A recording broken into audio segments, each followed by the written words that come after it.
Assalamualaikum warahmatullahi wabarakatuh. Kaifahalukum anak-anakku sekalian? Bagaimana kabar hari ini? Mudah-mudahan selalu dalam lindungan Allah Subhanahu wa taala dan selalu mensyukuri nikmat Allah Subhanahu wa taala dengan menggunakan nikmat tersebut untuk kebaikan. Baik anak-anakku sekalian, sebelum kita mulai pembelajaran, mari kita awali dengan doa dan zikir pagi yang seperti biasa apabila kita masuk sekolah, belajar di sekolah, memulai dengan doa dan zikir pagi. Anak-anakku sekalian, hari ini kita lanjutkan lagi pembelajaran kita, yaitu tematik kelas 6. Kita memasuki tema 4, yaitu globalisasi atau buku 6D. Kita masuk subtema 3 dan memasuki pembelajaran yang pertama. Ya.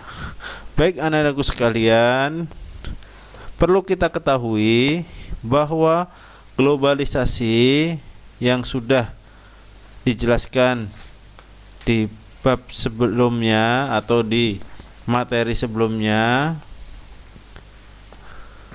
ya, itu memiliki pengertian adalah mulainya, yaitu berkembangnya seluruh aspek, yaitu baik sosial, budaya, ekonomi dan sebagainya. Tetapi kadang saat berbicara mengenai globalisasi, seringkali hal yang pertama kali muncul dalam benak kita adalah komunikasi lintas negara. Tetapi secara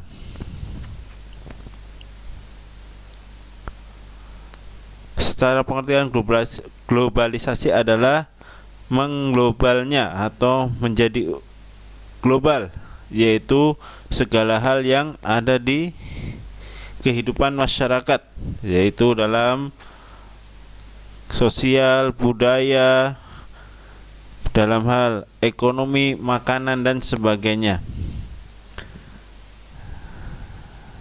Sehingga globalisasi dikaitkan dengan anggapan dunia tanpa batas. Apakah kalian setuju pernyataan tersebut? Dan apa pendapat kalian tentang mencintai tanah air? Apakah masih relevan pada era globalisasi ini? Ya. Silahkan kalian diskusikan dengan keluargamu tentang hal ini. Baik, kita lanjutkan lagi. Hari ini kita akan belajar, yaitu yang pertama adalah kerjasama ASEAN di bidang ilmu pengetahuan dan teknologi. Yang kedua, menjelaskan sumber energi terbarukan penghasil energi. Yang ketiga, menuliskan informasi penting dari teks eksplanasi. Kita masuk pembahasan yang pertama, yaitu kerjasama ASEAN dalam bidang ilmu pengetahuan dan teknologi, atau yang kita kenal dengan atau kita singkat dengan IPTEK. Dalam era globalisasi di sini tidak lepas yang namanya dari kemajuan apa anak-anakku? Ya, yaitu teknologi.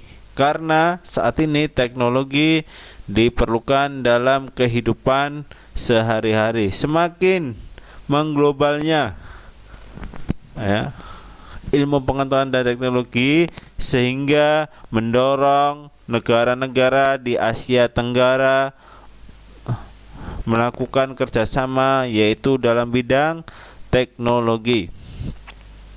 Ya. Salah satu bentuk kerjasama ASEAN di bidang IPTEK adalah dibentuknya ASEAN Committee on Science and Technology atau ASEAN COS, atau dalam bahasa Indonesia dikenal dengan Komite Sains dan Teknologi ASEAN yang telah dibentuk pada tahun 1978.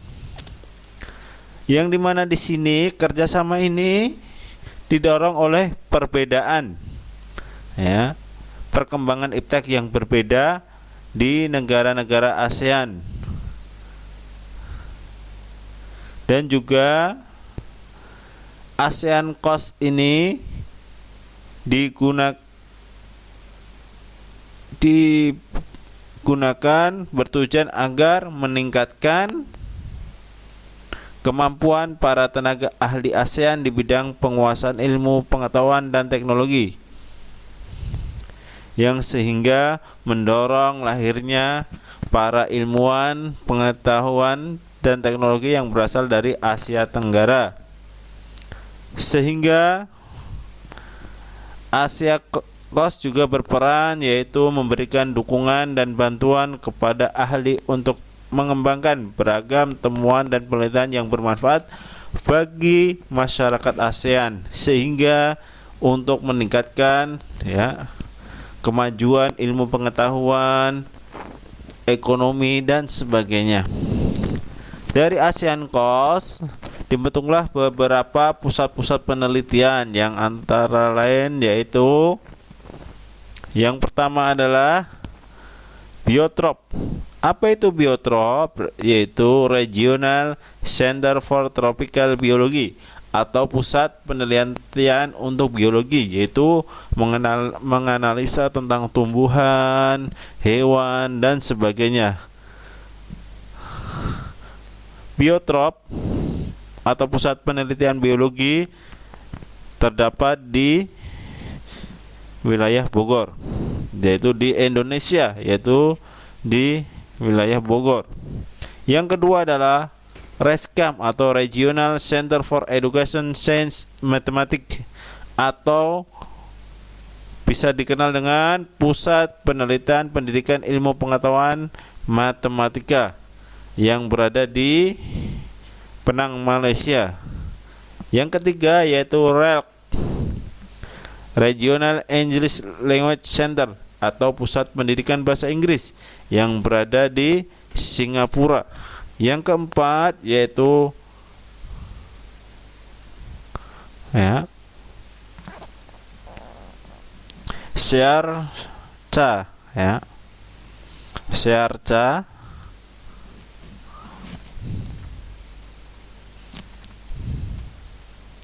yaitu Regional Center of Graduate Study and Research in Agricultural atau Lembaga Penelitian dan Pengajian Pertanian di Los Banos. Dalam kerjasama ini, ya, tentunya negara kita juga sangat berperan untuk meningkatkan kemajuan ilmu pengetahuan dan teknologi, baik khususnya di negara Indonesia maupun di negara-negara Asia Tenggara secara umum, agar negara-negara di Asia Tenggara umumnya dan Indonesia tidak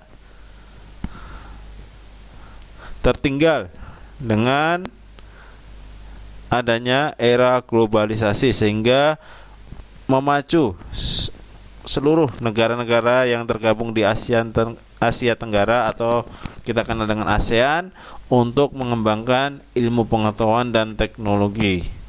Silahkan kalian isi tabel dan dengan mencari sumber-sumber lain, yaitu kerjasama ASEAN di bidang ilmu pengetahuan dan teknologi dan bagaimana peran Indonesia dalam kerjasama ASEAN dalam bidang ilmu pengetahuan dan teknologi. Kita masuk materi selanjutnya, yaitu menjelaskan sumber energi terbarukan pengganti energi listrik, ya. Teknologi hijau atau teknologi ramah lingkungan semakin dikembangkan pada era globalisasi.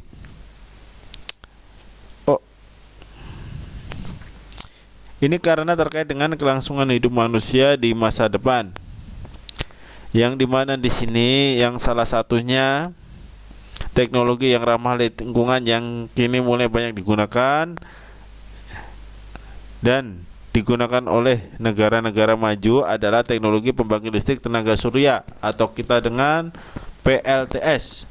PLTS adalah kepanjangan dari pembangkit listrik tenaga surya, yaitu pembangkit listrik yang mengubah energi surya cahaya matahari menjadi energi listrik melalui panel surya.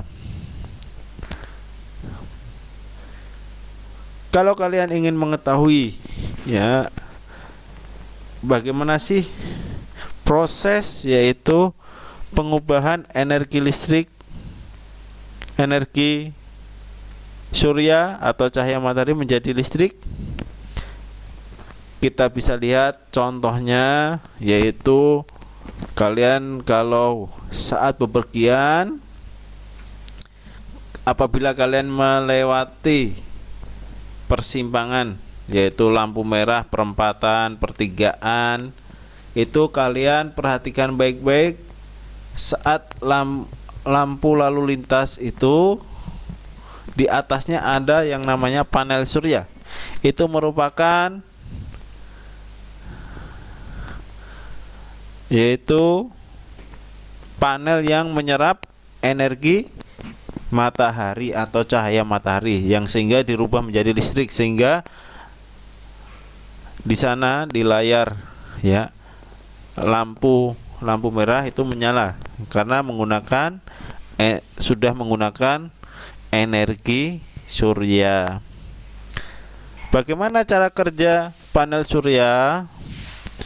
Ya. Yang pertama adalah panel surya mengubah energi cahaya matahari menjadi arus listrik searah atau dalam elektronik dikenal dengan arus DC ya. Yaitu dari panel surya menuju yaitu dilihat anak panah di sini controller atau solar charger controller yang mengatur arus DC untuk disimpan di baterai, sehingga di sini baterainya, sehingga energi listrik dapat digunakan pada waktu tertentu. Ya. Setelah itu, yang kedua, arus listrik dari controller dialirkan menuju inverter. Ya, ini inverter. Inverter mampu mengubah arus listrik DC atau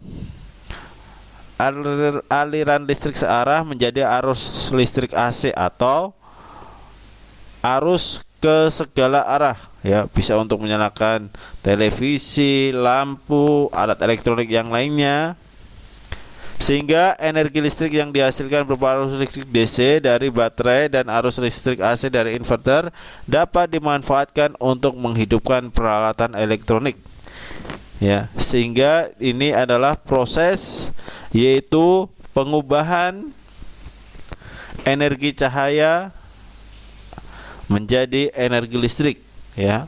Bisa kalian lihat juga di halaman 81, di situ juga ada gambar yaitu proses kerja yaitu panel surya. Apa itu panel surya? Panel surya adalah alat yang digunakan untuk menyerap cahaya matahari, yaitu alat yang terdiri dari sel surya yang mengubah energi cahaya menjadi energi listrik. Ya. Bisa kalian lihat di sini, sehingga bisa dimanfaatkan untuk energi pengganti, yaitu pengganti dari listrik yang berasal dari PLN, dan banyak lagi yaitu sumber energi yang terbarukan selain menggunakan energi surya. Banyak sekali, contohnya menggunakan energi angin. Bagaimana? Dengan cara yaitu menggunakan kipas, yaitu baling-baling yang menghasilkan energi listrik atau PLTA, pembangkit listrik tenaga air, baik sederhana maupun yang modern. Baik anak-anakku sekalian, kita masuk ke pembelajaran berikutnya, yaitu menuliskan informasi penting dari teks eksplanasi. Anak-anakku sekalian yang sholih dan soleha, masih ingatkah kalian ciri-ciri teks eksplanasi? Ciri-ciri teks eksplanasi terdiri dari 3 bagian, yaitu pernyataan umum, deretan penjelas atau pernyataan penjelas, dan kesimpulan.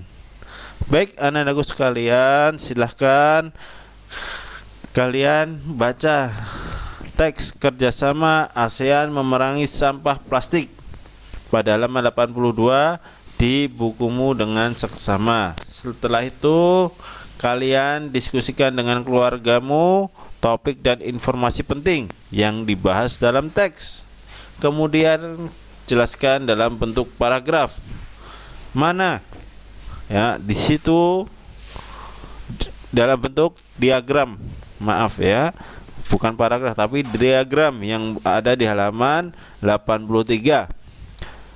Contohnya di sini diagram yang pertama itu pernyataan umum itu terdapat di paragraf berapa?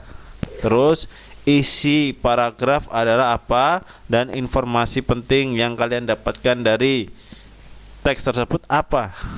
Selanjutnya yaitu pernyataan penjelas terdapat di paragraf berapa, isinya apa, dan informasi penting yang dibahas dalam teks apa. Yang selanjutnya yang yaitu kesimpulan. Kesimpulan terdapat di paragraf berapa, isi paragrafnya berapa, dan isi paragrafnya apa maksudnya. Setelah itu informasi penting yang dibahas adalah apa. Setelah itu kalian bisa menuliskan kembali teks tersebut dengan bahasa kalian agar kalian bisa memahami, yaitu tentang kerjasama ASEAN memerangi sampah plastik. Baik anak-anakku sekalian, dari Bapak cukupkan sekian. Mudah-mudahan materi hari ini bermanfaat. Apabila ada kesalahan itu datangnya dari Bapak sendiri, sehingga Bapak mohon maaf apabila ada kata-kata yang menyinggung. Baik anak-anakku sekalian, dan juga apabila terdapat kebenaran, maka kebenaran tersebut hanya milik Allah Subhanahu wa ta'ala. Baik anak-anakku sekalian, cukup sekian materi Bapak. Mari kita tutup dengan doa kafaratul majlis. Subhanakallahumma wa bihamdika asyhadu an la ilaha illa anta astaghfiruka wa atubu ilaih. Wassalamualaikum warahmatullahi wabarakatuh.